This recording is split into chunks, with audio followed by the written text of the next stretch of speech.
Bonjour Michel. Salut. Prise 2. Mm. Michel Gagnon, tu es naturopathe C'est ça. ici à Québec. Oui, je suis né à Québec aussi. Bonjour Louise. Hello.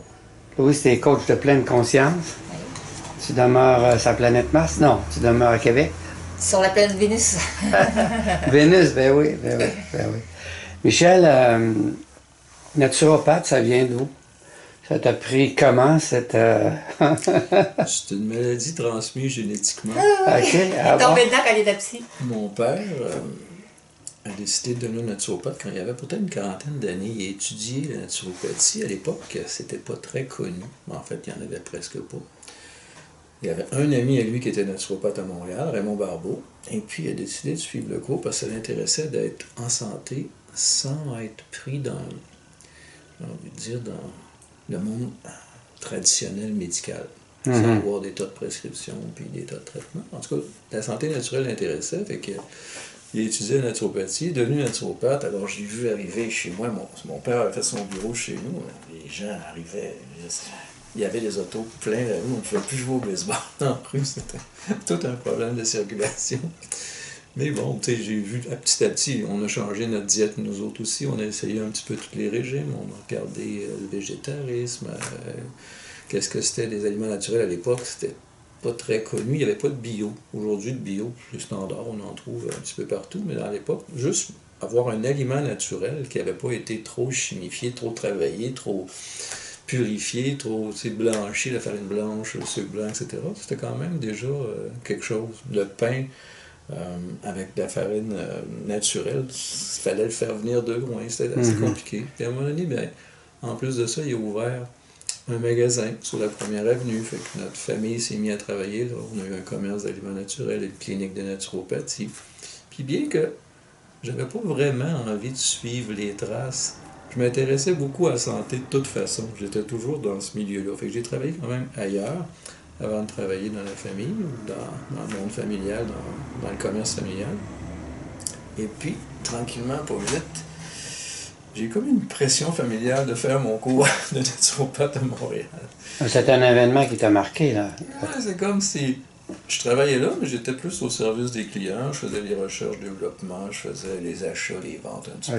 Fait que je m'intéressais aux nouvelles choses. Puis, disons que ma famille a dit, ça serait une bonne idée si tu faisais ton cours de naturopathe, puis si tu le fais pas, tu vas aller travailler ailleurs. J'ai dit, OK, je vais y aller. J'ai fait le cours au complet, puis effectivement, ça m'a démêlé. Ça m'a comme expliqué exactement qu'est-ce que c'était telle chose, les aliments naturels, les suppléments. Tu sais, j'ai mis de l'ordre, autrement dit, dans mes pensées en faisant ce cours-là. Puis après, j'ai travaillé pour la compagnie familiale, j'ai continué à travailler dans les achats, les recherches, puis à aller fouiller les aliments un petit peu partout dans les campagnes, il n'y avait rien. On se promenait la fin de semaine dans les cantons de l'Est juste pour trouver une boulangerie qui faisait du pain bio au levain. Ça n'existait pas. Mais je me suis fait plein d'amis dans ça. C'était bien fun de rencontrer tous les précurseurs, tous ceux qui sont les artisans de base de ce qu'aujourd'hui semble si normal quand on voit les gros magasins comme Avril ou Santé Laurier, tout ça est venu de quelque part. On était là au fond. J'ai bien aimé être comme au début de tout ça, puis regarder les choses aller, les regarder progresser. Alors, j'ai fini par faire des cours de naturopathe, j'ai reçu des clients en consultation, mais je préférais quand même travailler plus dans le magasin lui-même que de faire de la naturopathie dans un bureau. J'étais un petit peu claustrophobe, j'ai l'impression. Mais je l'ai fait quand même. Je l'ai fait beaucoup pour des amis, pour des clients, puis aujourd'hui, ben, j'ai décidé de réserver les dernières années à faire juste ça, de la consultation. La consultation? Et des séminaires aussi. J'aime bien les séminaires. Une dizaine de personnes. Mais c'est qu'il s'intéresse aussi à faire beaucoup de recherches continuellement, puis c'est comme tout le temps un nouveau défi, il y a comme tout le temps une recherche du jour. Chaque semaine ou chaque mois, un nouveau sujet. Quelque chose est essayé, que ce soit un aliment, un supplément ou une pratique quelconque. On est toujours en train de faire quelque chose. Une question qui me vient, moi, oui, c'est un événement à partir de ton père, mais étant plus jeune, c'était-tu en toi? T'avais-tu des Peut-être jusqu'à l'âge de 15-16 ans, je vous dirais que ça m'intéressait plus ou moins. J'étais un jeune homme, un petit gars normal qui faisait des activités de petit gars, puis je m'intéressais pas plus que ça à la santé. J'ai commencé à m'y intéresser à cause du sport, finalement. Parce que je me trouvais un petit peu petit puis fragile, fait que j'ai dit, je pourrais peut-être m'entraîner. Il y avait un gymnase dans l'école, alors j'ai commencé à m'entraîner là, puis je voyais bien que quand on lisait les revues, on a appris beaucoup. J'ai appris l'anglais en lisant les revues d'entraînement, tout simplement. Puis on voyait qu'il y avait des diètes spéciales pour faire des muscles, ou pour faire de l'endurance, ou pour faire des choses. Fait que là, ça a commencé à m'intéresser à ce moment-là pour un but personnel de croissance, de force, etc. Mhm. Puis là, j'ai rejoint un peu mon père. Moi, j'étais plus orienté vers sport, puis mon père était plus orienté vers santé. Puis j'ai amalgamé les deux. OK. On pourrait dire qu'aujourd'hui, je suis en premier au service de la santé, puis deuxièmement de la performance, s'il y a des gens qui veulent des performances. À travers la Ouais, naturothérapie? c'est ça. Au fond, j'ai été longtemps dans le monde du supplément pour le sport. J'ai travaillé chez Nutrition Sport, j'ai travaillé chez XPM, chez Controlab, dans les usines. J'ai développé des suppléments alimentaires, j'en ai vendu, j'en ai acheté.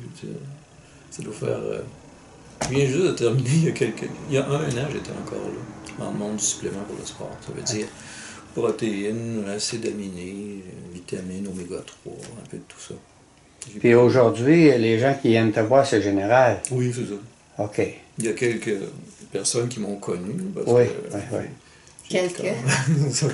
Pas mal tout le monde me connaît, mais je vous dis, oui, je vais avoir des clients qui sont là pour leur performance, mais j'ai beaucoup monsieur, madame, tout le monde qui veut juste régler un problème de santé puis savoir qu'est-ce qu'il peut faire dans la vie de tous les jours avec des choses naturelles. À travers ta clientèle, les gens que tu rencontres, aurais-tu des anecdotes pour des gens qui sont arrivés avec des problèmes ou des situations assez complexes ou Mais moi, je dirais spéciales? la particularité de Michel, c'est qu'il veut comme aider les personnes à devenir autonomes. De quelle façon, faire des recherches, s'intéresser à leur... au lieu de s'en remettre à un naturopathe, parce que là, ils choisissent un naturopathe à la place d'un médecin, de plutôt dire responsabilisez-vous Moi, je dis par souvent, rapport à la santé. je vous guérirai pas, évidemment. Je vais vous expliquer comment le faire vous-même. Puis, les anecdotes, c'est que les gens ne savent pas qu'ils peuvent le faire eux-mêmes. Par des choses simples aussi. En général, ils ont été devant un système médical qui leur a dit « T'as tel problème, on a tel protocole. T'es diabétique, tu vas prendre Ténormine, Tu vas suivre ce chemin-là. Metformine, excusez-moi. Puis tu vas être diabétique toute ta vie. Oublie le reste. » Tandis qu'il y a bien d'autres options. Fait que quand, souvent, je vends de l'information, finalement. Je vais vous dire sur Internet, allez lire ce site-là, lisez ça, lisez ça, lisez ça, on s'en parle après. Une fois que vous avez lu ça, lisez du pour, lisez du contre, prenez-moi pas pour du cash, mais vous allez voir qu'il y a plein de possibilités.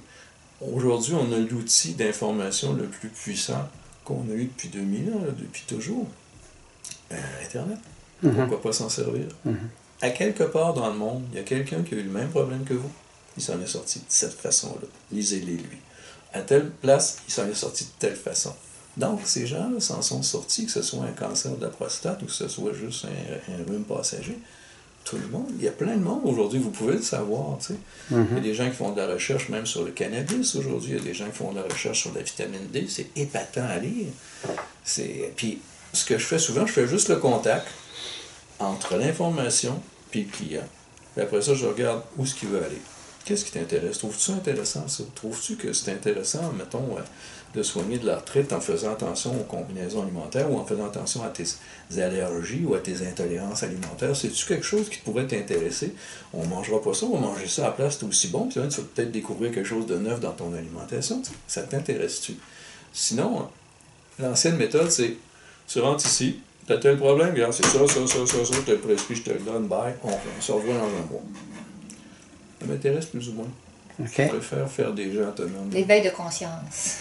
C'est que c'est éveiller les gens à ce qu'ils se prennent en main et deviennent responsables d'eux autres. C'est ça. C'est une inside job, la santé. Le système médical n'est pas là pour que tu sois en santé. Dans un pays capitaliste, plus tu es malade, plus tu es payant. Ton médecin te voit. Ensuite, tu peux rentrer à l'hôpital. Ton pharmacien va te voir, tu rapportes de l'argent, tu rapportes des sous. Ces taxes-là se retrouvent au gouvernement. Le gouvernement, il aime bien ça avoir des taxes. Dans un monde, disons, socialiste, communiste, je suis aussi sociologue à l'Université Laval, fait que dans ce monde-là, plus tu es en santé, plus tu es payant. Le système de santé n'a pas l'intention de faire autre chose que de te guérir au plus vite pour que tu retournes travailler. Fait que tu n'es pas payant. La preuve, en ce moment, vous avez 2 vaccins pour le cancer du poumon qui ont été faits par des chercheurs à Cuba. Ça doit coûter une pièce, une injection. Je veux dire, ça rapporte rien. C'est un gouffre, ça, pour une compagnie pharmaceutique qui écoute ça, puis qui va dire non, nous autres, les traitements, c'est important. Donner pour la recherche, mais pas pour être guéri, pour être traité. Vous allez être traité éternellement. À Cuba, ils n'ont pas l'intention de traiter quelqu'un longtemps puis de dépenser des milliers de dollars sur lui. Ils ont l'intention de le guérir tout de suite. Ça presse, il faut que tu retournes au travail. Okay. Je dirais qu'en Russie, on est encore un peu sur le vieux système de ce côté-là. Il n'y a pas de grosses big pharma qui profitent de la maladie des gens. Il y a encore des médecins qui guérissent vraiment quelque chose. Ça a l'air drôle à dire, hein? Mais la seule chose qu'on guérit en Amérique, c'est si tu te casses un bras. Tu vois ton doc, un orthopédiste, lui il fait A, B, C, il te fait une radio, il te le guérit, il te le replace, il te met un plâtre, tu sors, puis tu te revois dans C'est toi qui as guéri, guéri tout seul. C'est ça, puis c'est magnifique comme job. Moi j'étais chirurgien orthopédiste, j'adorais ma job parce qu'au moins je finis mes jobs. Il est fini, il est guéri, on ne le reverra plus, salut, bonne chance. Tandis que si tu es un généraliste puis tu reçois quelqu'un qui commence à être diabétique, tu as quasiment envie de dire bonne chance, on va vous suivre dans le développement de votre maladie. À un moment donné, on va vous amputer pour ci, pour ça. Mais on n'a pas tellement d'autres possibilités. J'avais entendu dire qu'en, je sais pas si c'est en Chine ou au Japon, les médecins, ils sont payés si la personne guérit. Il y a plusieurs milliers d'années, tu allais voir ton médecin pour qu'il te garde en santé. Alors là, il regardait ta vie, il évaluait qu'est-ce que tu fais, qu'est-ce que tu manges, etc. Puis, après ça, il te donnait des conseils. Puis, il te suivait. Tu sais, ça veut dire, il regardait où est-ce que tu travaillais, t'étais-tu marié, t'avais-tu des enfants, est-ce que tu médites, est-ce que tu fais plein de choses pour ta santé. Puis, si le client ne suivait pas les indications du doc, le doc avait le droit de le rayer de la carte. Autrement dit, tu n'es plus mon patient parce que tu ne suis pas mes indications. Puis si le patient tombait malade en suivant les indications, là, le doc devait le sortir de là gratuitement. OK. Puis si le client mourait en cours de traitement, il était obligé de mettre un X sur la porte de sa pratique médicale. S'il y avait trop d'X, il n'y a plus grand monde qui allait là. Hein? Tu te rayais de la carte toi-même si tu manquais ton coup. Hein? C'était ça la médecine. On payait le médecin pour qu'il nous garde en santé. Ce serait bien le fun de refaire ça. Aujourd'hui, c'est presque le contraire. Le doc est presque un représentant pharmaceutique. Telle maladie, tel protocole. Bye. Puis comme tu le payes avec ta carte, tu as l'impression que ça ne coûte rien. Si on remettait l'argent, supposons qu'il n'y aurait plus d'assurance maladie, tu devais le payer, puis qu'il fait juste « Salut! » Tu dis « une petite minute, là, mais pas parler beaucoup, là. Tu comprends-tu? Ouais. Fait que, Le meilleur des mondes pour toi, ça serait quoi? Hey boy, oui! Ça serait pas de retourner au communiste, mais dans le meilleur des mondes, on aurait le choix.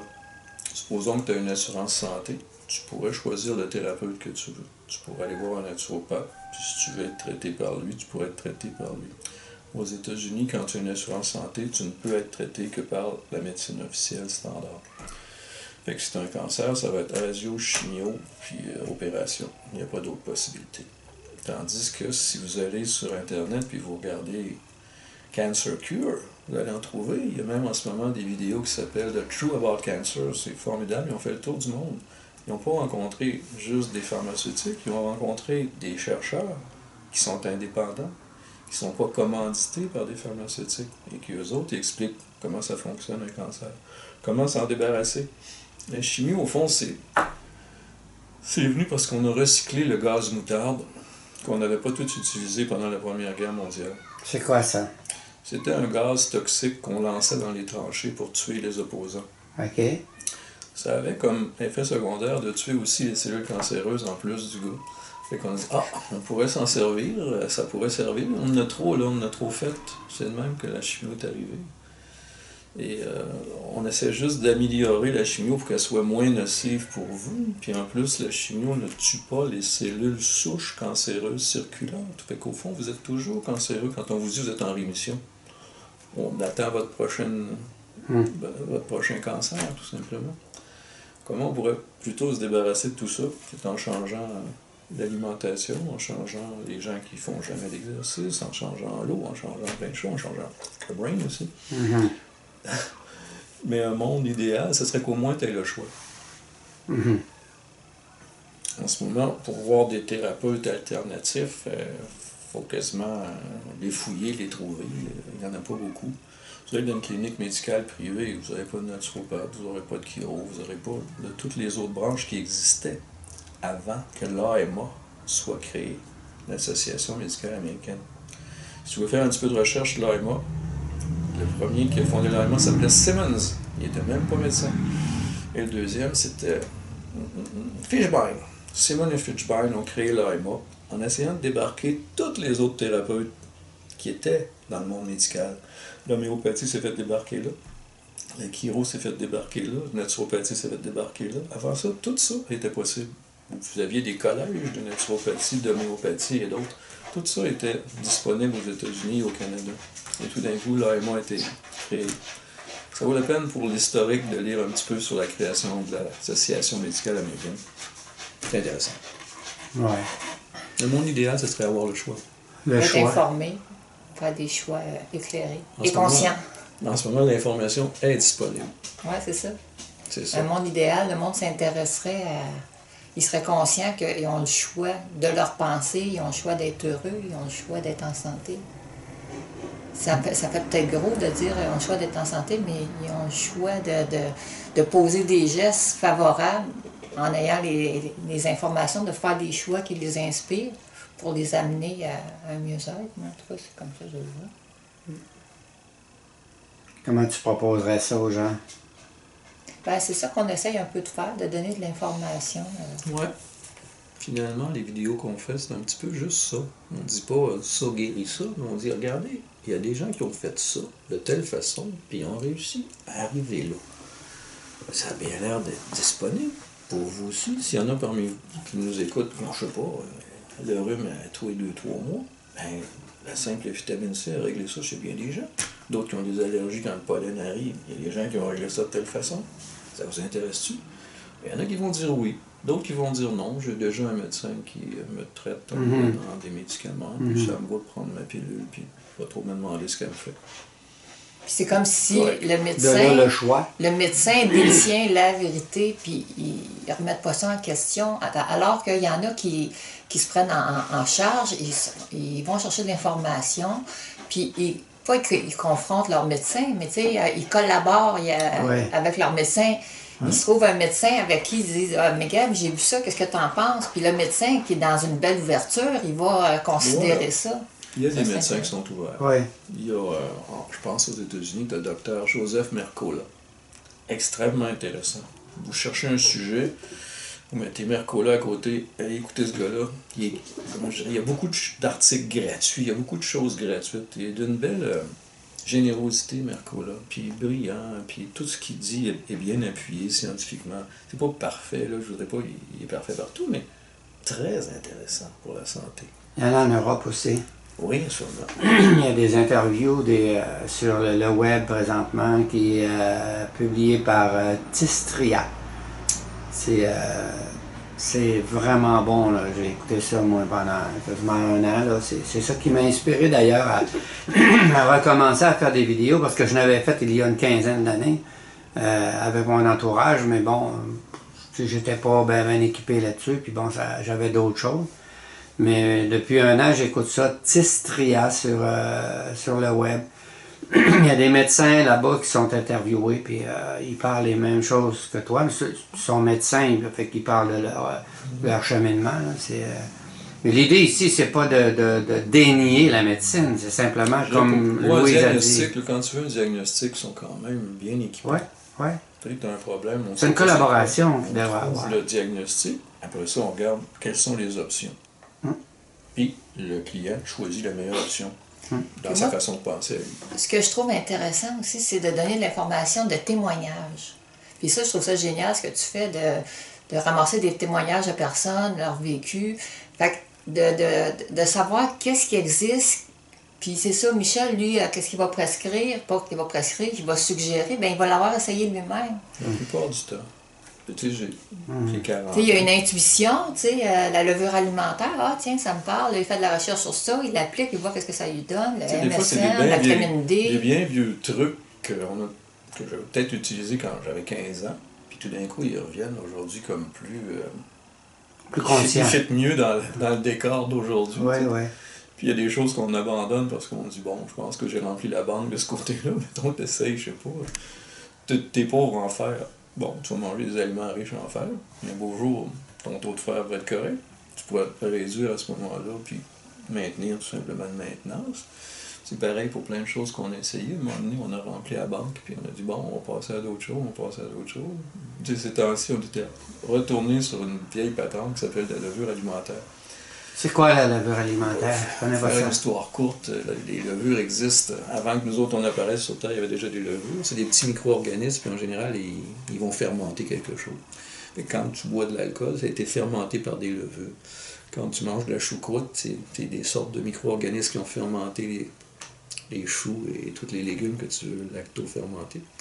Maintenant, il existe des levures qui servent juste à la nutrition humaine. On les appelle les levures alimentaires nutritionnelles. Fait que c'est la même levure de base qui fermente un petit peu l'alcool, le vin, etc. Mais qu'est-ce qu'on fait avec ça? On la mange. On la met sur les aliments. Ça vient en flocon, ça a comme un petit goût de fromage ou de noisette. C'est pas mauvais. Puis c'est extrêmement riche en protéines, en complexe B. en acides aminés, en complexe B. Ça se vend en sac? Ça aide à bien dormir. Puis le couvert rouge. On va aller chercher, je pense. Oh. On va montrer tant qu'à parler. Ben, j'ai pas été à l'école longtemps, moi. Faut Oui, c'est fait comme ça. Puis ça, tu fais quoi avec ça? Tu manges ça de même ou tu mets ça dans la nourriture? En général, on va le mélanger avec d'autres choses, tout simplement. T'sais, on va le mettre sur la salade, sur la soupe, etc. Là, c'en est une en particulier. Là. Il y a plein de compagnies qui en font. Ça se saupoudre. Ouais. Puis ça goûte comme un petit peu fromage. Ça fait un petit peu comme... Un petit pot de jaune. Il y a toutes sortes de noms. On a même appelé ça à un moment donné hippie dust. Tu peux manger ça de même? Ah ouais. Ouais. Une dégustation de levure aujourd'hui. Ben, je trouve ça intéressant. Et ça convient Je très connais bien. pas ça, moi. Les gens qui veulent être végétariens, qui ont décidé de passer à cette diète-là, Que ça goûte. c'est la chose à ne jamais oublier. C'est extrêmement intéressant. Il y a même qui est fortifié en B12 parce que la levure n'est pas capable de faire de la B12, ceux qui en rajoutent dedans. Pour ceux qui sont véganes. Ceux qui sont végans, je dirais c'est l'outil de base des végans. 2-3 cœurs. Où qu'on prend ça? Oh, Tous les magasins d'aliments naturels. OK. ouais.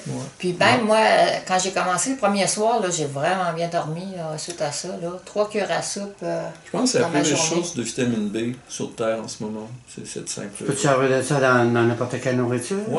Ouais. Sur la soupe, les légumes, tu pourrais. Sur le popcorn, Ouais. beaucoup de monde se font un bol de popcorn. Puis Dans de la soupe. Un peu comme quand on va manger au restaurant et qu'ils nous mettent du fromage. Parmesan. Ouais, ils Parmesan. pourraient nous offrir. Voulez-vous un peu de levure? Ça serait pas pire. Ah, ben. Puis une autre chose aussi, c'est où ce que tu es revenu, c'est le régime selon le groupe sanguin. Oui, c'est très intéressant. Dans les années, il me semble, je pense que c'est sorti en 2000. Dans le coin de l'an 2000, il est sorti un bouquin qui s'est appelé 4 groupes sanguins, 4 régimes. Peter D'Adamo. Le père à Peter avait commencé cette recherche-là. Y a-t-il des aliments qui fitent bien sur un et qui fitent mal sur Oui, l'autre oui. et pourquoi? Ouais. Ça crée de l'inflammation quand c'est ça. intolérant. Certains aliments, vous allez être intolérant. Ce que ça veut dire intolérant, c'est pas une allergie. Une allergie, tu le sais tout de suite, tu es à l'hôpital, tu as l'épipène, poup.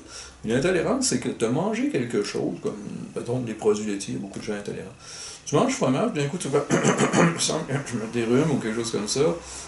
Le système digestif va un peu moins bien. Il y a plein T'es de petits fatigué. symptômes. Tu es fatigué parce qu'au fond, tu es en train de lutter contre Ouais, un aliment ouais. que tu ne digères pas Ouais, bien. ouais. Puis, les intolérances sont très intéressantes à connaître. Puis lui, il les a classées par groupe sanguin. Au début, ça semblait un petit peu farfelu. On disait souvent qu'il n'y a pas de preuves scientifiques. Pour faire une preuve scientifique en passant, les amis, c'est des millions de dollars. Là. Il y a juste les Big Pharma qui sont capables de faire une preuve, puis même en faisant une preuve, ils vous vendent Vioxx. Et Vioxx tue 36 000 personnes, puis là, ben, c'est une preuve scientifique. Ils vous vendent quoi?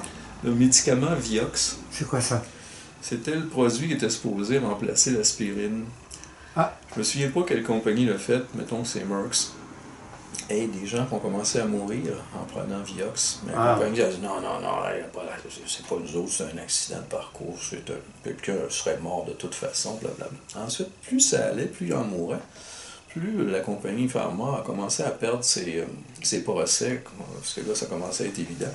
Oh non, peut-être, mais non, c'est pas nous autres, on a tous bien fait notre job, on a une preuve scientifique. À un moment donné, quand ils ont réussi à arrêter Vioxx, ils en avaient tué 36 000.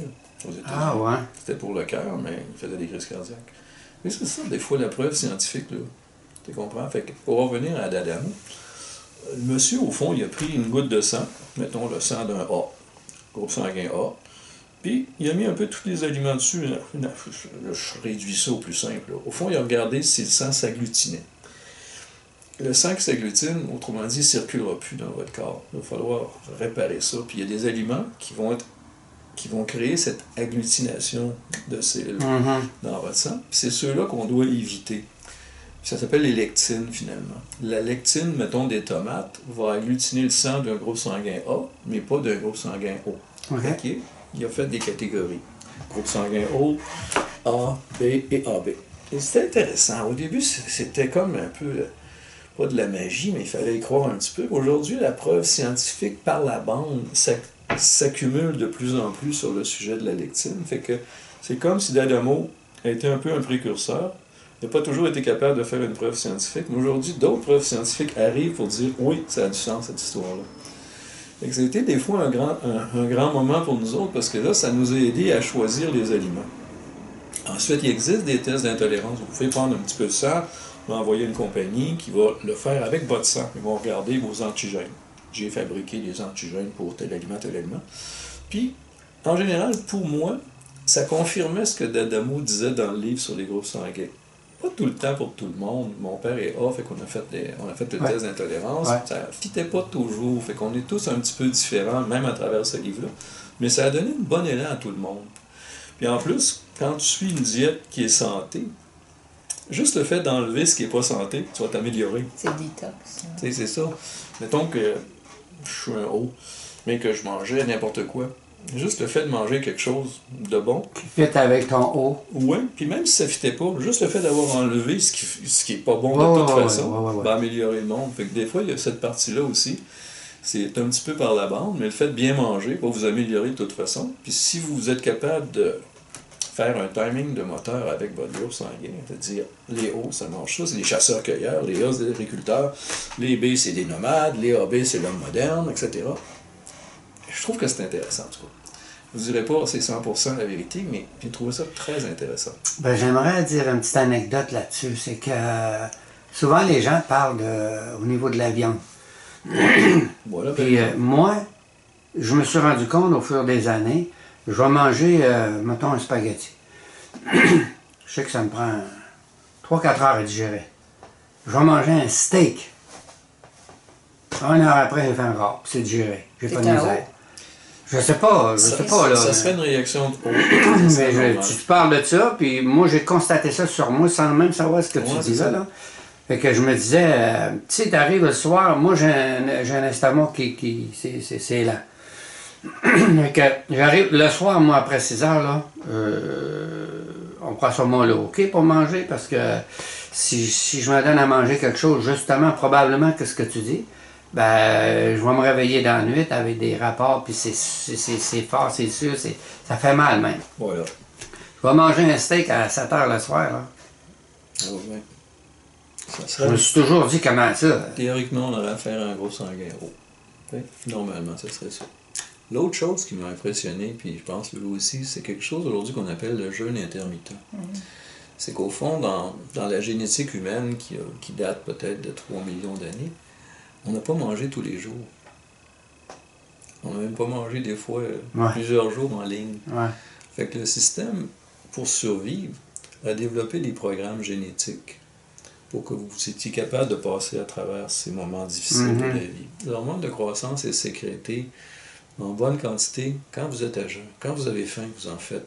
Du moment que vous mangez, elle redescend plus bas. Même votre testostérone a tendance à faire ça. Du moment que tu viens de manger, la testostérone descend. Pourquoi? Ben, c'était pour qu'on ne soit pas trop magané par une période de disette. En gros, le système va des fois même remettre en branle votre système immunitaire. Après 3 jours de jeûne, vous avez un système immunitaire presque flambant neuf.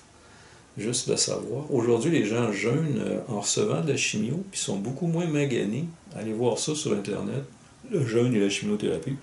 Je ne suis pas pro chimio, mais si vous êtes pris pour en recevoir, ben, regardez ce que le jeûne peut éviter comme problème. C'est très intéressant. On fait jeûner des souris, on a la chimio, mais là, on est rendu que les humains le font. C'est en Europe, c'est plus en Europe qu'au Canada, mais c'est vraiment intéressant. Fait que cette histoire de jeûne intermittent, on appelle souvent 16-8, là, c'est-à-dire qu'on est à jeûn pendant 16 heures. OK. On mange sur 8 heures. OK. Vous pouvez manger de midi à 8 heures, autant de repas que vous voudrez. En général, c'est 2-3. Puis, après ça, vous êtes à jeûn pour 16 heures. Fait qu'on mange, mettons, de midi à 8. Supposons que ça dépasse. Ouais, À 8 heures, là, tu te couches. Bon, Tu travailles 16 heures plus tard.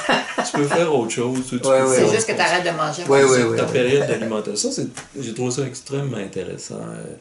Puis ça vient d'un auteur qui s'appelle Ori Hofmeckler, qui a écrit Warrior Diet, dans lequel il dit les Romains mangeaient une fois. Juste une fois par jour. Il dit, si vous étiez à l'époque de Jules César, les gens dans les rues disaient « Ah, ce matin, j'ai mangé juste une laitue. Hey, toi, je vais manger juste une carotte aujourd'hui. J'attends à telle heure, là, les serviteurs arrivent, le gros party commence. » Mais les serviteurs étaient nourris 3 grosses fois par jour, eux autres. Parce que quand tu es un serviteur ou un esclave, et que tu es nourri 3 grosses fois par jour, tu ne penses pas te sauver. Ouais. Tu ne veux pas te sauver. Tu es de plus en plus pesant, tu ne peux pas courir, j'exagère. Fait que finalement, les nobles romains ne mangeaient qu'une fois par jour. Les armées romaines ont conquis le monde en mangeant une fois par jour. Seulement le soir, quand le camp était monté, les sentinelles étaient là, tout était beau, là on faisait de la bouffe. Puis on se couchait, puis le lendemain on repartait à marcher, aller conquérir la Gaule, les Germains, etc. Astérix et compagnie. De la manière que tu parles, au niveau de la génétique, est-ce que ce serait possible qu'on se conditionne justement, parce qu'il y a des... Continuez, qu'on se conditionne à ce que justement ce qu'on mange ne nous dérange pas. C'est une question de configuration mentale? C'est quoi? Les 3 repas par jour sont arrivés avec l'industrialisation. Quand vous êtes rentré travailler dans une usine, Ouais. vous avez mangé avant parce que vous saviez que vous ne pourriez pas sortir. Tu sais, mettons, tu rentres à 7 heures, tu manges à midi, tu manges au souper, parce que l'usine fonctionne comme ça. Il y a 3 chiffres par jour. Fait que c'est dans les années 1700 que le monde s'est mis à manger sur des horaires réguliers. Avant ça, le monde mangeait, supposons que des travailleurs des champs, ils mangeaient à midi, puis ils mangeaient quand la job était finie le soir. Quand le soleil était au plus haut, puis quand le soleil se couchait, ils mangeaient à ce moment-là. Puis d'autres mangeaient plusieurs fois par jour, puis d'autres ne mangeaient qu'une fois par jour. Ça dépendait de toi. Il y a des gens qui, à une fois par jour, fonctionnent très très bien. Puis même qui ont des shapes intéressantes. C'est ça, puis je vais te dire, là, c'est fabuleux ce que tu dis là, parce que la majorité des gens se sentent coupables de ne pas manger. Ils se sentent pas bien parce qu'ils ne mangent pas 3 fois par jour. Puis moi, si je commence à manger de bonne heure, là, j'ai faim toute la journée. Si je mange un repas par jour, là, je peux me priver de manger, mais une fois que je commence à manger, là, on dirait que ça déclenche mon appétit. Mais sinon, là, je vais avoir faim toute la journée. Puis plus que je mange, plus que c'est ça. Ça fait des pics de glycémie. Moi, j'avais essayé Warrior Diet quand j'ai lu le bouquin, ça s'appelait Warrior Diet. Ensuite, il a fait des bouquins intéressants sur l'entraînement. Maximum muscle, minimum fat, estrogenic diet, tout ça, c'était fascinant à lire. Puis, je le manquais. Chaque fois que je faisais Warrior Diet, je filais pas au bout d'une semaine. Une semaine de temps, je pétais le feu, puis après ça, ça allait plus. Parce que je le faisais trop cold turkey, trop dur, trop sec. Fait que je mangeais, mettons, à 6 heures. Puis j'étais devenu compulsif, je rentrais dans une épicerie, j'achetais tout ce que je voyais, dont un six-pack en commençant, tu sais, puis j'étais trop compulsif, puis le lendemain, j'avais plus le gaz. Des fois, je travaillais dur dans les usines, ça. Fait que ça, en le lisant comme il faut, j'ai manqué quelques phrases qui s'appelaient « Under-eat all day, over-eat all night ». Si on le traduit, ça veut dire « mange le moins possible dans la journée et mange le plus possible à partir de telle heure ». Aujourd'hui, c'est 4 heures d'alimentation. En 4 heures, vous mangez tout ce que vous faites. Mais moi, je faisais 0 eating toute la journée. Puis là, si tu travailles dur, c'est la construction, là, ça marche non, pas. ça marche pas. Ouais. Mais si je mangeais, mettons, un œuf, avec, je sais pas, n'importe quoi. La choucroute. Ouais, la choucroute ou avec des petits bébés tomates. Ça passe bien. T'as juste arrêté la faim. T'as pas commencé une grosse digestion. Une demi-scoop de protéines dans un verre d'eau avec 2-3 fraises. Tu fais juste arrêter. Puis quand le soir arrive, là où c'est la période d'alimentation qui dure 4 heures, ben là, vous partez. Puis il y a une sorte de protocole de manger quoi en premier. Là. J'ai bien aimé ça. Puis je pense que l'intermittent fasting est venu par la bande d'Ori Hofmeckler. Parce que peut-être qu'il y a beaucoup de monde qui n'ont pas réussi à le faire, ils ont fait comme moi, ils l'ont fait trop sec, trop dur. Fait que intermittent fasting est sorti en Europe chez des entraîneurs de sport qui ont expliqué pourquoi c'est si intéressant de jeûner pendant 16 heures. Parce qu'on repart des hormones comme le glucagon, qui est l'hormone qui sert à aller chercher vos gras comme source d'énergie. Elle ne peut pas se faire s'il y a de l'insuline dans le sang. Le glucagon et l'insuline, c'est des opposés l'un de l'autre. Si on mange tout le temps, on ne peut pas faire du glucagon. On ne peut pas faire l'hormone qui est prévue pour aller chercher ta réserve. Puis vivre sur ta réserve. Fait qu'on essaie de perdre du poids, mais juste le fait de manger stimule l'insuline à chaque fois. Au fond, il y a plein de beaux programmes dans notre génétique qui ne demandent qu'à partir, mais ils peuvent juste partir si tu manques de nourriture. Si tu manques de sucre, ils vont partir. Ils vont protéger le muscle, ils vont aller chercher les gras comme source d'énergie. C'est ce que tout le monde veut. Ouais. On veut tous aller chercher les gras puis garder nos muscles. Puis ça demande juste ça, une petite période de 16 heures. J'ai vu les 14 aussi, 14-10, 14 heures à jeûne, 10 heures d'alimentation qui fonctionnent bien chez des gens qui travaillent très dur physiquement. Ouais. Fait que, ils peuvent commencer à manger à leur collation de 10 heures, puis midi, puis ils finissent quand même à 8. J'ai des chums qui adorent déjeuner, qui sont quasiment des British anglo-saxons. Eux autres, ils déjeunent, mettons de 8 heures, puis ils finissent à 4 heures d'alimentation, puis ils jeûnent le reste du temps, puis ils recommencent le lendemain. Fait que ça peut se faire par tous les bouts. Ouais. C'est idéalement 8 heures d'alimentation, ou 10, on pourrait des fois l'étirer un petit peu, puis 14 à 16 heures jeûne en ligne. OK.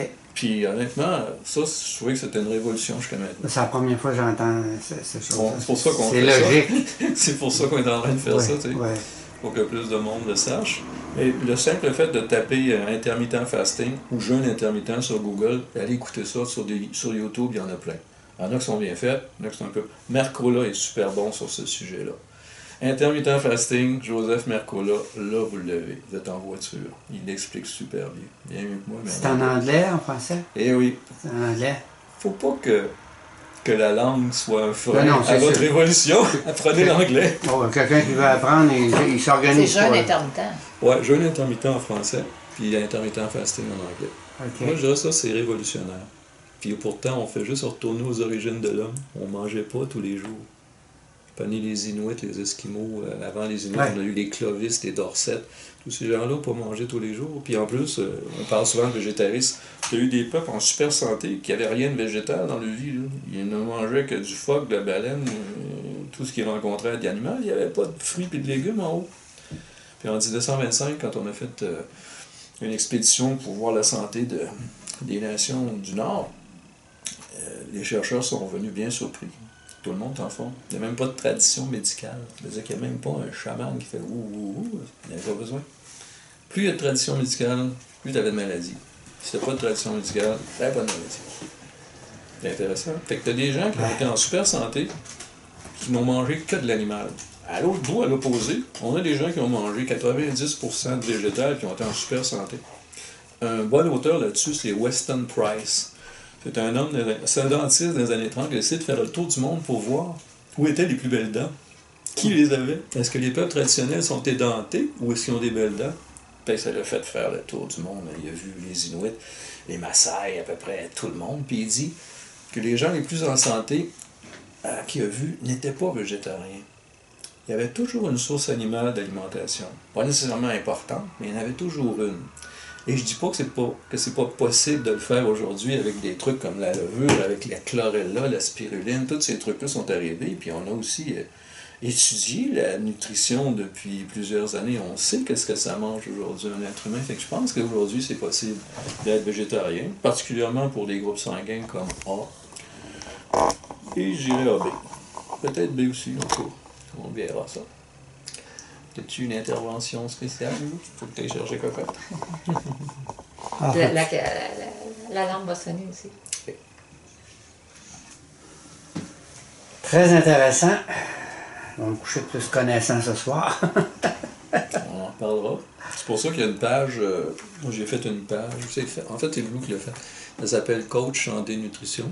Coach-santé-nutrition. Sur Facebook. Sur Facebook. Vous cliquez j'aime, puis vous me posez la question là, puis j'y réponds.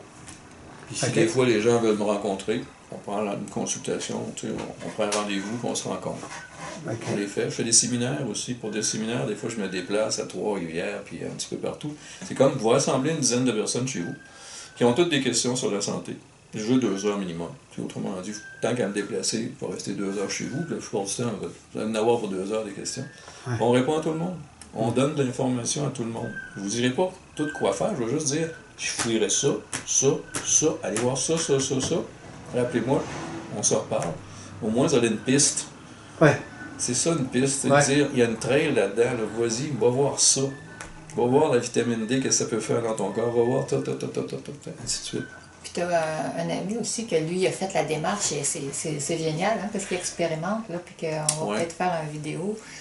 Il y a un copain qui avait un gros problème de santé, puis je voulais pas trop, bizarrement, l'influencer à ce moment-là, puis il m'a posé des questions. J'ai dit, OK, moi je vais voir ça, va voir tel gars sur YouTube, etc. Puis à chaque fois qu'on se Il a parle... fait venir le livre, ben ouais, puis là, il a tout appliqué. Il est en train de se sauver d'un gros problème de santé. On verra si ça marche, là, mais disons qu'il a pris tous les moyens, puis il s'est pas allé en même temps, il y a son médecin qui s'occupe de lui. Fait que, tu sais, tout le monde roule ensemble dans cette histoire-là, je trouve ça beau. C'est ça qu'il faut faire. Il faut que tout le C'est monde ça roule que tu ensemble. préfères aussi, rencontrer des personnes qui collaborent à leur santé, qui ne sont pas juste là pour se faire dire, je devrais prendre ci, puis Ouais. de laisser comme le pouvoir à l'autre. C'est de récupérer notre propre pouvoir. On n'est pas des gourous. Ah, c'est ça, c'est l'entraide, c'est le partage. Les vidéos que je fais, c'est en fonction de ça, pour aider les gens. Parce que ben des fois, on sait des choses, mais c'est flou. On ne sait pas quel bord prendre. Comment ça va. Tout ce que tu viens de dire, moi là, je ne suis pas au courant de ça. Ah, regardons ça. Ben, je vais m'informer de mon bord aussi là, pour regarder ces choses-là, mais les vidéos sont faites pour ça. Louis, ça a l'air fatigué, c'est quoi que Il tu faut que je quitte. Ça te s'en va, là. Bonne journée. OK. Salut Loulou. Dis bonjour à Cocotte. Je vous laisse entre bonnes mains. Oui, donc, c'est ça. Mais tout ça aujourd'hui, toi, comment tu vis ça? Comment tu te sens à travers tout ça? Là? Je veux dire, il y a quand même ce que tu parles les gens en public, en général. Donner de l'information à quelqu'un, puis que ça le fait avancer, c'est certainement le plus beau sentiment que j'ai eu de toute ma vie. Tu sais. J'ai été plus un consultant autrefois. C'est un peu de la consultation que je fais aujourd'hui, mais c'était plus dans le sport. J'avais peu de gens qui avaient des gros problèmes de santé dans le sport. Tout ce monde-là est en forme, il voulait juste être encore plus en forme. Ouais, ouais.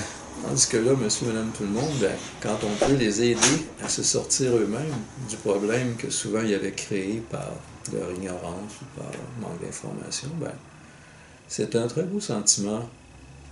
Puis je reçois de la gratitude, évidemment. Fait que, c'est magnifique. Des fois, juste éclairer quelqu'un sur un sujet aussi simple que le soleil, c'est fascinant. Qu'est-ce que tu faisais? Eh bien, en ce moment, la nature va commencer à réagir à moins d'ensoleillement. OK. Vos arbres comprennent très bien qu'il y a moins de soleil. En passant, les arbres ne rougissent pas parce qu'il fait fret, ils rougissent parce qu'il y a moins d'ensoleillement. Mm-hmm. Même si ça ne gelait pas jusqu'à décembre, il serait tout rouge pareil. Moi, je pensais que c'était la température. Ouais. Fait que si la nature réagit si directement à la diminution d'ensoleillement, votre corps aussi, il comprend très bien. Ça veut dire quoi? Ça veut dire que si vous n'allez pas au soleil, vous ne fabriquez pas de vitamine D, votre corps, il va réagir comme s'il était en hibernation. Comme s'il hibernait dans une caverne en attendant le printemps. faites le test de vitamine D, s'il vous plaît. Il s'appelle le 25-hydroxy-D3. La prochaine fois que vous allez chez votre doc, dites, je veux savoir mon statut vitamine D. Ça va être une des choses les plus magnifiques que vous allez faire pour vous. Le doc va dire, ah, t'es bien trop bas. Ouais, on est en Amérique, on est à l'altitude où on est. Si t'es en Floride, probablement que vous allez 15 minutes au soleil, tous les jours, vous allez péter le feu, vous allez être bien haut sur la barre. Mais au Québec, vous avez du soleil pour faire de la D à partir de, mettons, mai, juin, juillet, août, peut-être une petite partie de septembre. Après ça, vous n'en ferez plus. L'angle du soleil n'est pas assez bon. C'est l'UVB. Il n'y a pas assez d'UVB à partir des autres dates. Nos Premières Nations étaient toujours au soleil. Vous êtes faites pour vivre au soleil. Fait que, depuis que les dermatologues ont fait peur aux gens avec la crème solaire puis avec le cancer de la peau, sur le cancer de la peau, un des hommes les plus intéressants, Fernand Turcotte, médecin émérite Université Laval, il dit, regardez la courbe de cancer de la peau est comme ça. Il dit, regardez la courbe de mortalité, elle n'a pas changé. Pourquoi? Qu'il y a tant de cancer de peau, puis qu'il n'y a pas plus de mortalité. Hein? Parce que c'est la technologie qui fait monter la courbe. Aujourd'hui, on peut examiner un grain de beauté. Avant, on ne pouvait pas. Ça veut dire quoi? Si le médecin identifie que dans votre grain de beauté, qui aurait pu rester là toute votre vie sans problème, s'il y a 1, 2, 3 cellules cancéreuses, vous êtes étiqueté cancer de la peau, pouf, elle monte là. Ça ne veut pas dire que ça va se développer. Mais s'il le trouve, il est obligé de traiter. Oui, oui. Fait que l'hyperdiagnostic va entraîner l'hypertraitement. Plus on va en trouver, grâce à la technologie, plus on va faire de traitement. Fait qu'on va vous l'enlever. Il aurait pu rester là éternellement aussi. C'est ça qui fait monter. Puis, quand vous mettez de votre crème solaire, vous bloquez l'UVB, mais vous ne bloquez pas l'UVA. L'UVA, c'est ce qui vous fait bronzer et ce qui magane votre peau. L'UVB, c'est ce qui ferait la vitamine D et qui vous mettrait à l'abri d'un paquet de maladies dégénératives, dont le cancer. Aujourd'hui, on a trouvé 17 sortes de cancers qui peuvent être prévenus par de la vitamine D. C'est beaucoup, là. Puis il y en aurait encore plus parce qu'on n'a pas évalué les autres. La plupart des gens cancéreux sont bons en vitamine D. On n'avait pas, par exemple, de sclérose en plaques en Équateur autrefois.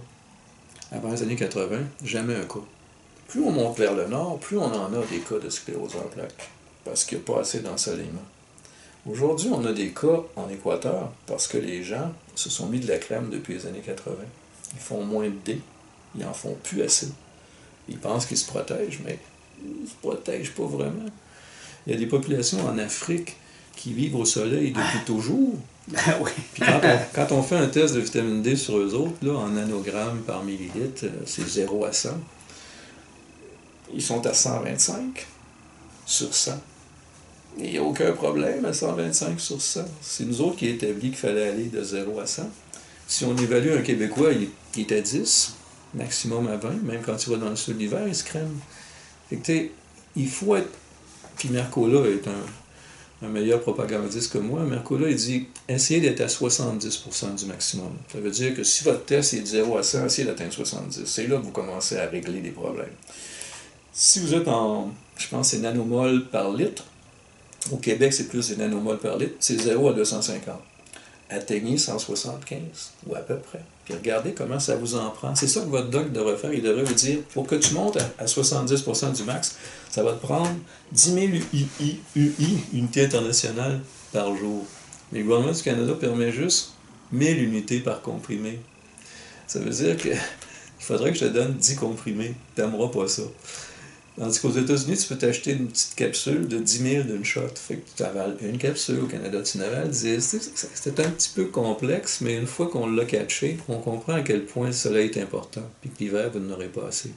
C'est ça, nos parents nous faisaient prendre ça quand on était jeunes. L'huile de foie de morue. Okay? Ouais. Dans l'huile de foie de morue, tu avais surtout de la vitamine A, puis un petit peu de vitamine D. Mais ça aide à comprendre les populations du Nord qui n'ont pas de soleil et qui vivent quand même bien.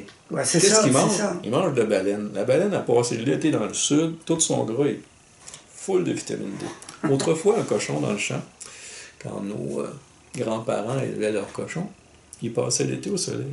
Les poules passaient l'été au soleil, les vaches aussi. Et quand tu mangeais le beurre, tu avais plein de D. Quand tu mangeais le sein doux ou le cochon au complet, ça se mange au complet, on disait toujours dans le cochon tout est bon, tu avais énormément de D dans le cochon qui est allé au soleil. Les poules qui allaient au soleil faisait aussi des œufs qui avaient de la D dedans. Tout ça marchait avec le soleil. En fait, on va faire quasiment une joke, là. Si le soleil était si dangereux, toutes les feuilles des arbres seraient pleines de cancer. Tous les animaux dehors, là, dans les champs, ils n'ont pas de cancer de peau. Qu'est-ce qui va pas? Il y a rien que nous autres qui a ce problème-là, coudonc. Pourquoi? Bonne question, hein? Enfin, j'essaie juste d'éveiller la situation sur le soleil. Très intéressant. Puis, On baigne dans l'ignorance. Hein? Peut-être un compromis intéressant pour des gens qui disent « Ouais, mais moi je suis convaincu que le soleil est à cause du cancer. » OK, allons-y. Mais à la longue, la personne il commence à être convaincue aussi que la vitamine D est le meilleur anti-cancer. Ou si tu veux, tant qu'à faire de la prévention, la vitamine D est certainement le plus bel outil de prévention. Alors, faisons de quoi? Vous voulez aller au soleil pour avoir un peu de D, mais vous ne voulez pas aller au soleil pour avoir le cancer. Bon, bonne situation. Passez les premiers 15-20 minutes, pas de crème. Vous allez accumuler de la vitamine D. Pas besoin d'aller plus longtemps que ça, là. Au gros soleil, là, entre 11h et 2h, au Québec le 21 juin ou en Floride n'importe quand, tu fais 1000 unités à la minute jusqu'à un maximum de 20 000. Si tu as la peau foncée, ça prend un petit peu plus de temps. Mais si tu as la peau claire, comme la plupart de nous ici, là, c'est 1000 unités fabriquées à chaque minute avec un maximum de 20 000. Ça veut dire que passer 15-20 minutes, maximum une demi-heure, au soleil, 80% exposé, et ensuite, si la trouille vous pogne, mettez votre crème. Vous n'attrapez pas un cancer en 15 minutes, mais vous allez faire de la D en tabarnouche en 15 minutes. Ça, c'est un papier compromis. Ou on se rhabille tout simplement. On passe 15-20 minutes au soleil, on reçoit de l'UVB, on fabrique de la D, on se rhabille ou on se met de la crème. Voilà.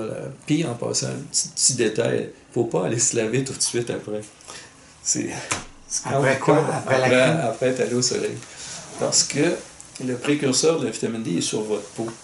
Si je le lave au savon, je viens de l'enlever, on ne fera pas de vitamine D. OK. Ça va déclencher une production de D, mais sur 24 heures. Un 15 minutes d'ensoleillement va déclencher 10, 15 puis 20 000 unités internationales de fabrication de D dans les prochaines 24 heures. Ça va s'étirer sur une production de 24 heures. Mais tu as juste besoin d'y aller 15 minutes. Pas longtemps, ça. Ça veut dire que si j'ai 15 minutes de soleil sous l'heure du dîner, il faut attendre à minuit pour me laver. Tiens, on va te faire un autre compromis. Okay. Tu laves les aisselles, tu laves les parties avec du savon, tu laisses le reste comme ça, tu fais un le rincer. Ça serait ça l'idéal. Répète-moi ça, s'il te plaît. Tu te laves les aisselles au savon, les parties au savon, puis tu laisses le reste, tu laves à l'eau. En fait, il faut comprendre qu'on était fait pour vivre au soleil. Puis pas se laver au savon nécessairement. Tu étais bâti, là, le designer, le créateur original, il pensait que tu serais au soleil. Il paraît qu'on est tous venus d'Afrique, on est tous noirs finalement, puis qu'on vivait au soleil toute la journée. On en recevait continuellement, puis la peau vient qu'à bronzer pour pas qu'il y en ait trop qui rentrent, tout simplement. Ouais. Plus la peau vient foncer, plus elle va renvoyer le rayon. Fait que, tu sais, c'était ça. Souvent, je pense au mot peau rouge pour les Premières Nations au Québec, puis je me dis, pour moi, ils y allaient tout l'été, eux autres, pour accumuler pour toute l'hiver. Puis ça aurait du bon sens, tu sais, qui accumulait justement le plus possible de vitamine D par le soleil du moins qui sortait. Puis quand l'hiver arrivait et qu'il fallait se rhabiller, bien, au moins on savait qu'on avait une accumulation. Mais nos ancêtres plus proches de nous, ils tuaient le cochon à l'automne, puis ils mangeaient tout le cochon durant l'hiver. Les poules faisaient des œufs, on avait du fromage, on avait du beurre pour la vitamine D qui était dedans. Les sources alimentaires ne sont pas assez importantes pour que je dise à une personne mange du saumon de l'Atlantique. Ça va te donner 1000 puis tu as besoin de 10 000. Ça va être pas si pire, mais on ne peut pas manger assez de vitamine D dans la bouffe de tous les jours pour compter là-dessus. C'était l'ensoleillement qui est la plus belle source. Mais bon, le monde a peur du soleil, effectivement, on fait des accommodations raisonnables, puis ça se vend aujourd'hui. Moi, j'ai développé un produit en petites gouttes, je ne sais pas si tu veux.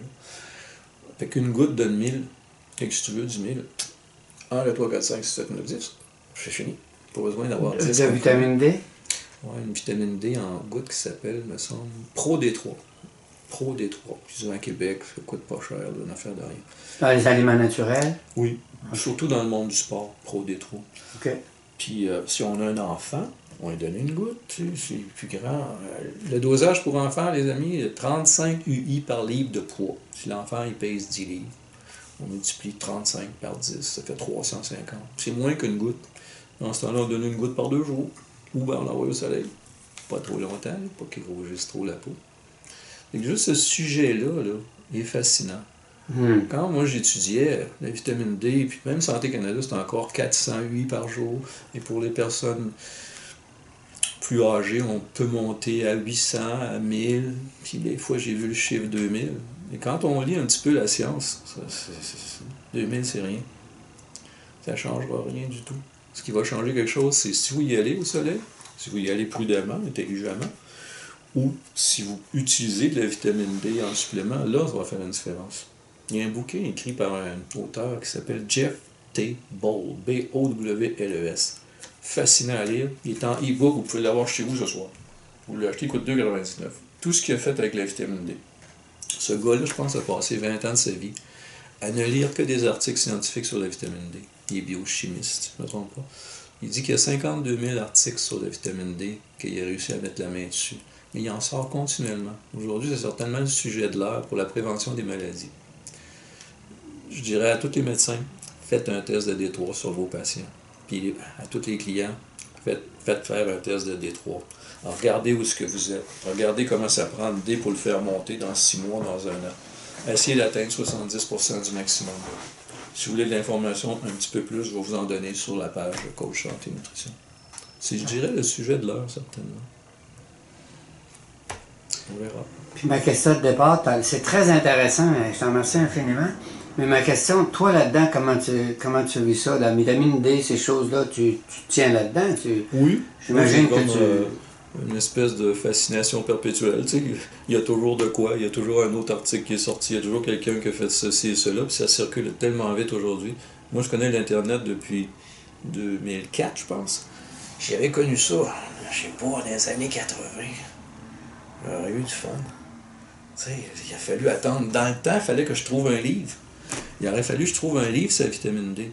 Que je le lise. Ça fait peut-être 10 ans qu'il est écrit. Il y a peut-être 10 ans de retard sur la réalité d'aujourd'hui. Aujourd'hui, la réalité, vous la savez tout de suite. C'est ça la beauté de l'Internet. Au fond, je suis devant vous à cause que ça existe, l'Internet. Sinon, je me trustais pas. Je trouvais que j'étais toujours en retard sur toutes les choses intéressantes. Il fallait trouver les bouquins. Ils étaient en anglais, ils étaient loin. Il fallait les faire venir. C'était compliqué. À Québec, il n'y a pas beaucoup de librairies en anglais, de la librairie anglaise. Puis eux-mêmes ne gardent pas tellement de choses sur la santé. C'est pas si demandé. Fait que, grâce à l'Internet, tout le monde peut savoir. Je vais aller loin, là, mais je dirais, tu aurais un problème de santé, tu vas voir un spécialiste pour ça. OK, il dit fais telle chose. Toi, tu te mets sur l'Internet, là, tu te mets à lire sur ton problème. Puis quand tu vas retourner voir ton doc, là, tu vas en savoir presque aussi long que lui. Là. Tu vas pouvoir lui dire ce qui a été fait là. Pourquoi on n'a pas essayé ça? Oh, ça fait partie de notre problème. Oui, mais regardez ce gars-là. Ben, tu sais, regarde. On va avancer, puis peut-être lui aussi. Ça revient à la responsabilité de soi-même, se prendre en main, puis de pas trop mettre le pouvoir. Puis même toi, mettons que tu as réglé ton problème. Tu as envie de le dire, hein? Oui, absolument. C'est pour ça que je fais des vidéos. J'ai tellement vécu de choses, je veux le partager. Les gens me disent, pourquoi tu fais pas ton vidéo à toi? Mais moi, les gens que je vais partager le disent, ces choses-là. C'est ça que je veux, moi, que les gens reçoivent ça, puis qu'ils se prennent en main, puis qu'ils créent une vie plus heureuse. Tu sais, depuis l'Internet, encore une fois, on peut avancer beaucoup plus vite dans la direction où on veut aller. C'est sûr qu'il y a plein d'autres choses sur Internet, mensonges et compagnie, tout ça. Mais si vous voulez avancer sur le domaine de la santé, je pense que c'est le plus bel outil. Allez lire. Lisez pas juste dans une direction. Des fois, je dis souvent aux gens, vous m'écoutez pendant 2 heures, allez lire le contraire à ce temps. Allez lire ceux qui disent le contraire de moi. Ensuite, lisez les deux, faites la part des choses. Faites la part des choses, exact. Il y a du bon partout. Il y a un peu de mauvais aussi. Ouais, ben ça, c'est ça. On le sent de toute façon quand on n'est pas à notre place là-dedans. Là. C'est dans n'importe quoi. Hein. Exactement. L'important, c'est d'aller chercher ce qu'on a besoin en fait le résultat qu'on veut. Exactement. Puis dans le domaine du sport, c'est la même chose, l'entraînement. Vous avez des bons entraîneurs, vous en avez d'autres qui sont moins intéressants, mais au moins tout le monde va vous faire vous entraîner, c'est déjà ça. Là. J'en ai fait quelques vidéos avec un entraîneur de Québec, Marc-Antoine Grondin. C'était assez amusant. Ça vous tente d'aller les voir, ça s'appelle le show du pro. Puis c'est drôle. C'est le fun aussi. Tu prends ça où sur Facebook?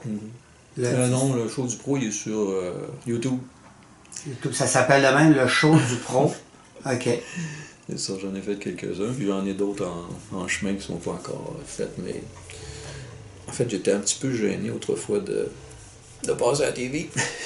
Parler comme ça. Ouais. Oh, ça va, Loulou n'a pas arrêté d'en faire, on a fait ensemble, donc c'est plus agréable maintenant. OK. Michel, les gens veulent te rejoindre, t'es ici à Québec? Je suis à Québec, je me déplace quand même, et je fais des consultations un petit peu partout, même des fois, je vais les faire chez vous, si on se connaît la plupart du temps. Mais je l'ai fait même chez Avril. Des fois, je l'ai fait dans des gymnases. Je loue le bureau, tout simplement. Puis n'importe où, je vais faire la consultation. Je n'ai pas un bureau fixe permanent présentement. OK. Je me promène, tout simplement. OK. Mais sur ton Facebook, ton numéro de téléphone est là? Non, mais vous allez avoir le moyen de me rejoindre sur Facebook. Vous cliquez « J'aime » sur la page, puis après ça, vous envoyez un message à Michel. Michel va vous répondre. Ça va être aussi simple que ça. Puis s'il y a une consultation à faire, on va se téléphoner, puis on va l'organiser. OK. Michel, merci infiniment. Ça fait plaisir. Moi, je suis... On en refera d'autres. Je suis estomaqué de ce que je viens de tout apprendre là. C'est très, très intéressant. En terminant, je demande à tout le monde, si tu avais un message, je suis sûr, tu en as plusieurs. Il y a déjà passé, mais Ouais. si votre santé vous intéresse, c'est votre responsabilité. Il y a des thérapeutes, vous pouvez les consulter, mais n'oubliez pas que c'est vous le client, c'est vous le boss. C'est pas votre doc qui est le boss, c'est vous le boss. Il est à votre service. Puis, c'est une inside job. Personne ne va vous guérir. Prenez de l'information ici, là, faites des essais-erreurs, pas trop dangereux quand même, mais faites des essais-erreurs, puis regardez-vous, qu'est-ce que vous choisissez dans tout ça. Est-ce que je préfère faire ça d'une façon plus naturelle? Est-ce que je préfère prendre des médicaments? Est-ce que je préfère ceci ou cela? Y a-t-il des alternatives à mon problème de santé? Je peux-tu guérir par tel moyen ou tel moyen? Peux-tu guérir premièrement? Ainsi de suite. C'est ça. Le message, c'est votre santé, c'est un job personnel que vous allez commencer par vous prendre en main, puis après ça, vous allez vous faire aider. Voilà le message. Michel, je te remercie infiniment. Ça fait plaisir. À la prochaine. Ça marche.